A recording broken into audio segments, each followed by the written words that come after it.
Okay, so we're going to talk about sociological theories to start off with. These theories focus on society as a main cause of crime. There are a number of sociological theories that suggest this. I'm going to talk about some of them now. So functionalism was developed by Emile Durkheim, which is 1958 to 1917, who was an active social theorist. He was one of the first people to analyse crime and deviance. Many later criminologists have built on his work to develop his theory further. Durkheim believed that for society to exist and work effectively, there would have to be a strong sense of social order. His theory was based around an agreed set of rules and values within society that he called collective conscience. Marxism was born out of the work of Karl Marx, 1880 to 1883. Marx's theory covered economics, politics, and history, but the roots of the idea was a class struggle. This referred to a tendency of each class in society to jostle with all of the other classes in order to gain maximum advantage. Marx saw crime as a product of society and believed that the various classes struggled in each different society would produce its own type of and amount of crime. Two classes that were evident in Marx's time were the urban middle class and the urban working poor. Marx's theory of crime concentrated on the struggle between these two classes. He felt that the working poor committed crime as the only way to escape the misery that their powerless position caused. Now we're going to talk about labelling theory. Labelling theory sees crime as a result of people labelling an act or a person as a criminal. In other words, an act is not wrong or criminal unless society says it is. This theory was researched by Howard Becker from 1928 onwards, but was prominent in the 1960s and 1970s. The basis of the result of the theory is that acts are only criminal because society says so.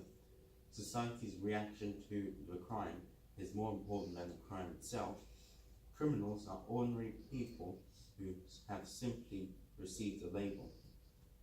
Labelling theorists argue that being stigmatized with a label because you broke a rule can encourage a person to see themselves as a deviant and therefore behave in a more deviant manner. Okay, so now we're going to go on to Crime and Disorder Act. In this act we're going to cover racially aggravated offences. This act covers issues that were introduced for crimes which were aggravated by race or presumed race of a victim. It includes crimes of assault, public order offences, criminal damage and harassment, where additional fines or extended prison terms can be imposed if the crimes can be proven to be racially aggravated. An example of when it works will be when an individual is out in public, swearing and being racially aggravated towards people who may take offence to it. The police have a duty of care to the public, and this will give them the powers to either remove the individual who is causing the problem or arrest them depending on if they are being hostile. A bad example of this would be when police respond to an incident where there are multiple people being racially aggravated or fighting. Then the police would have to try and divide the attackers. This could result in officers being injured, as there's not enough officers who are able to respond to the incident. This means that the people who are causing the aggravation are more likely to get away with it. I believe that the Crime and Disorder Act works pretty well to reduce crime, and for the racially aggravated offences, I believe it is also a good way to help prevent any racially aggravated offences being committed.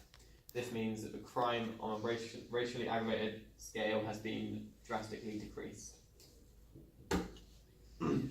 Okay, so if we come on to look at a local initiative that has been helping towards stopping crime, Neighbourhood Watch is one that works in Whitney. This is a scheme that brings together the sort of community and the local residents, and say something like Manley Park, who would sort of be on the lookout for any dodgy suspicious activity. Yeah, and criminal activity is part of that they feel should be reported to the relevant authorities. The pros of this is that the police can be reassured that the residents are on their side. So if anything was to happen, then they know that potentially the residents could stop it before anything like progresses. The community like comes together, works together, they make themselves feel safe, they're reassured that they're gonna, you know, that if they do see anything for whatever reason, then they will again stop it before it starts.